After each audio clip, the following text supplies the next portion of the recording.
ตุ้มครับพี่ตุ้มเป็นอีหยังกับหลวงปู่ทองทิพย์ครับโดยศักดิ์นี่ผมเป็นเหรียญเป็นเดนหลวงตาปางนี่เป็นหลานโอ้เป็นเหรียญครับตอนนี้ตอนนั้นไปบวชเนี่ยซ้ายมือนี่คือพี่ตุ้มตอนเป็นเน้นครับอันนี้ไปบวชตั้งแต่ปีไหนครับพศเท่าไหร่วะ2512 13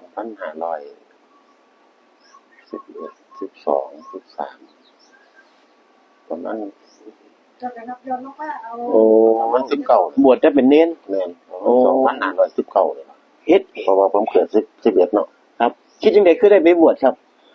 กะหลวงปู่เนี่ยล่ะชวนไปกับแม่ใหญ่หลวงปู่ใดหลวงปู่ปางหลวงปู่ทองทิพย์โชวนให้ไปอยู่ผู้นำไปบวชอยู่น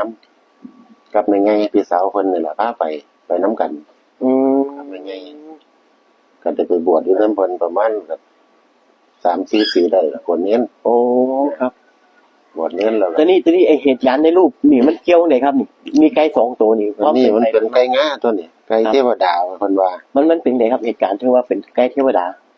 มันก็ที่เพิ่นว่าได๋เป็นว่าเป็นไก่เทวดาเพิ่นมาเกิดเป็นไก่นั่นว่ามันสิมีงานี่ตัวนี้ตัวแม่นี่มันสิมี3ขาครับตัวผู้นี่มันสิมีงาออกมานี่โอ้ไก่เทวดาเพิ่นก็พอมันเสียแล้วไก่พวกนี้เสียแล้วเพิ่นก็ปั้นรูปไว้อยู่หั่นในหลังหม่องพระเจ้าเขียวเนี่ยโอ้อยู่วัดศรีดาพระรามรัตนโกศจักมันอยู่หั่นบ่รูปปั้นเพิ่นเขาทุบทิ่มหมดแล้วโอ้ผมบ่ได้เข้าไปโดนแล้วโอ้ตอนอยู่กับหลวงปู่ก็คือกบวชเน้นปฏิบัติอุปถากเราอยู่แม่นต้มน้ำต้มหยังให้เพิ่นอาบพุ่นล่ะจำปีพศบวชได้บ่พศปีพศบวชคิดว่านี่อยู่ราวๆ2519โอ้แสดงว่าพร้อมๆกับหลวงตาปางบวชพระแม่นหลวงตาปางก็อยู่หั่นล่ะผมก็อยู่หั่นล่ะผมก็เป็นเน้นโอ้หลวงตาปางเป็นพระก็หลวงปู่ได้บวชให้เพิ่นเด้บ่มีไผบวชให้เพิ่นเด้หลวงปู่ต้องเก็บได้บวชให้หลวงตาปางโอ้เป็นพระอุปชฌาย์ให้พร้อมเป็นพระอุปชฌาย์ให้พร้อมเพิ่นบ่บวชให้พร้อมหลวงพ่อนี่มีหลวงตาปางน่ะสิเพิ่นบวชให้โอ้ถือว่าหลวงตาปางนี่เป็นพระที่เพิ่นบวชให้โดยตรงเลยที่เพิ่นหลวงตาปางกับหลวงตาปางโอ้ต้องติดเป็นพี่กำเนิดเป็นหลานโอ้หลวงตาปางเป็นหลานหลวงปู่ต้องติดแม่นครับโอ้ทีนี้พอไอ้อยู่พุ่นกับหลวงปู่ทองทิพย์นี่ได้อุปถัมภ์รับใช้เพิ่นนี่ครูบาอาจารย์ต่างๆที่เคยเห็นไปหาหลวงปู่ทองทิพย์มีท่านใดนะครับปู่เทพโลกอุดรน่ะที่เห็นดูกับปู่เน้นธรรมเหตุการณ์เป็นไงครับที่ว่าเห็นว่าเป็นหลวงปู่เทพโลกอุดรไปหาหลวงปู่ทองทิพย์มันมาเป็นพระแล้วเหรอมันมาแล้วแบบม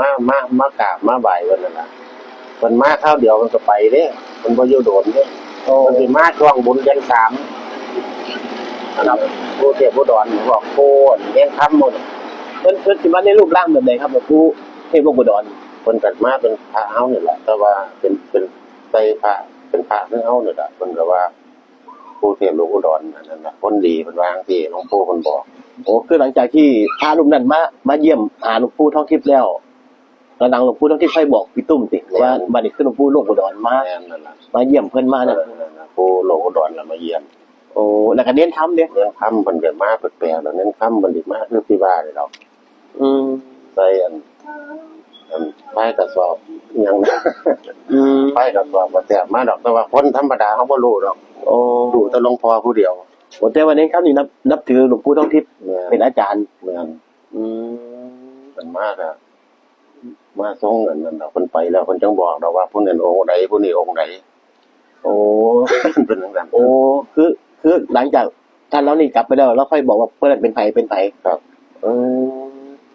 เป็นจังซั่นเราตอนหลวงตายี่วัดดงก้อนทองพิษณุโลกที่ว่าเคยไปเยี่ยมหลวงปู่ทองทิพย์นี่ท่านบ่ท่านเยอะแต่ผมน้อยๆพุ่นล่ะเคยเห็นหลวงพ่อยี่บ่แม่นเคยเห็นโอ้หลวงพ่อยี่เฉพาะอิทธิฤทธิ์ปฏิหารย์เนาะนี่ก็ว่าสุดยอดเด้เพิ่นว่าเสกดินเป็นทองคำได้เสกข้าวสารเป็นทองคำได้เสกต้นกล้วยเป็นหมูได้เด้ล่ะโอ้แล้วยังไปกราบหลวงปู่ทองทิพย์มาโอ้ตอนนั้นไอ้ตุ้มรู้บ่ว่าพระรูปนั้นที่ไปกราบเพิ่นน่ะคือหลวงปู่ยี่เพิ่นบอกยังไงเพิ่นบอกอยู่หลวงปู่ยี่เพิ่นว่าจังซี่นั่นหลวงปู่ยี่เพิ่นว่าโอ้มันเอาเพิ่นก็ว่าซำนั้นน่ะโอ้คือตอนแรกเฮาบ่รู้ว่าไผเป็นไผแม่นโอ้บอกก่อนนั่นน่ะหลวงปู่ยี่ตัวนั่นน่ะ อ้ ครับก็วางที่อันนั้นบัดบอกดอกมันออกไปว่างั้นเน้นคำมันว่า ใครรู้ แม่น ใครรู้ชื่อเสียงเพิ่นย้อนหลัง แม่น หลวงปู่บอก มันก็บอกในสำนันล่ะ เพิ่นบอกว่าหลวงปู่ยิ้มหาเราเรื่องอีหยังเพิ่นเคยบอกบ่ เพิ่นบ่ได้บอกเลย โอ้ไม่รู้แต่ว่าเพิ่นมาเยี่ยมมายามกัน แม่นไม่อย่ามายามคือ แล้วหลวงตาสวงนี่เราเคยไปหากันบ่ หลวงตาสวงนี่หลวงปู่สวงนี่เพิ่นก็ว่าเพิ่นเชี่ยวเพิ่นล่ะ โอ้อดีตชาติเพิ่นเป็นหมู่กัน งานเพิ่นเชี่ยวกันเพิ่นวางที่เชี่ยวเฮาล่ะเพิ่นวางที่ อืม แต่ว่าไปมาหากันอยู่เพิ่นบ่ไปทางนอกเด้เพิ่นไปทางใน โอ้เอาจิตไปหากันเรื่อย แม่น อืมแต่ว่าตัวจริงอ้ายบ่ได้พ่อหลวงปู่สวงพี่ตุ้มเฉพาะของพี่ตุ้มเองนะ บ่ โอ้แต่ว่าเพิ่นบ่ให้ฟังตลอด เออ ว่าหลวงตาสวงนี่ได้มาหาสู่กันตลอดม ปล่อยเตาเนาะ ครับ ปล่อยเตาบุญเดือน3บุญเดือนฝนตกมานี่แต่ว่านี่ทั้งหลังนี่เปียกหมดแล้วน่ะ ครับ รถเพิ่นออกหน้าที่เรียก็บ่เปียกเลย โอ้รถที่หลวงปู่ทองทิพย์นั่งไปนี่บ่เปียกเลย แม่นพวกอยู่ทั้งหลังเป็นแถวหลังนี่เปียกหมดเลย แต่ว่าเพิ่นรถเพิ่นนี่ฮอดบ่ถือฮอดฝน ขนาดตามเหมือนมานี่ แม่น ครับตามเหมือนมานี่ นั่นน่ะไปปล่อยปลาปล่อยเตาอันคำชะโนดตะกี้ เออ ถ้าสมัยถ้าผมน้อย ครับ อืม เป็นเรื่องแปลกเนาะ ๆ โอ้แสดงว่าอยู่กับเพิ่นนี่ก็สิเห็นปาฏิหาริย์แปลกๆเรื่อยอยู่ติ เห็นเรืออยู่ อืม น้อยนี่ โอ้ตอนนั้นหลวงปู่น้องทิพย์เรามาพักอยู่นี่อยู่บ้านแม่เขานี่ต้องบอกท่านผู้ฟังกันว่าไอ้ที่คุยกันอยู่นี่คืออยู่บ้านแม่ แม่น ตำบลบ้านเขืองอำเภอ บ้านแม่อันตำบลนั้นยังขวัญ ตำบลบ้านเขือง มันชื่อคน ตำบลเชียงขวัญดินี่ ตำบลจังขวัญ อำเภอเชียงขวัญร้อยเอ็ด จังขวัญร้อยเอ็ด ครับ อันนี้คือบ้านเกิดหลวงปู่ทองทิพย์เลยเด้นี่ครับ แม่น ครับเอาแต่นี่เมื่อนั้นที่ว่าหลวงปู่สมัยที่หลวงปู่ทองทิพย์เคยมาอยู่นี่ มันเป็นเหตุการณ์ยังไงครับ ก็มีฝนนั่นน่ะฝนนั่นมาเลือดเตือเต่ามาคือกันน่ะที่นี่ก็ได้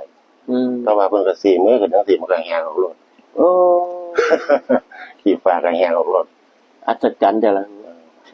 เพิ่นเคยบอกว่าเพิ่นใช้วิชาอาคมโดยใช้คาถาอหย่างบ่คือไปแหวกฝนปัดฝนได้ เพิ่นบ่บอกให้ โอ้ เพิ่น แต่ บ่ ก็ บอกไป โอ้เปียกเห็นแต่ปาฏิหาริย์เกิดขึ้นว่าฝนมันหลบได้ดีได้ แม่น อัศจรรย์อยู่เนาะโอ้เรื่องราวแปลกๆหลวงปู่ทองทิพย์นี่มีเล่าลืออัศจรรย์เด้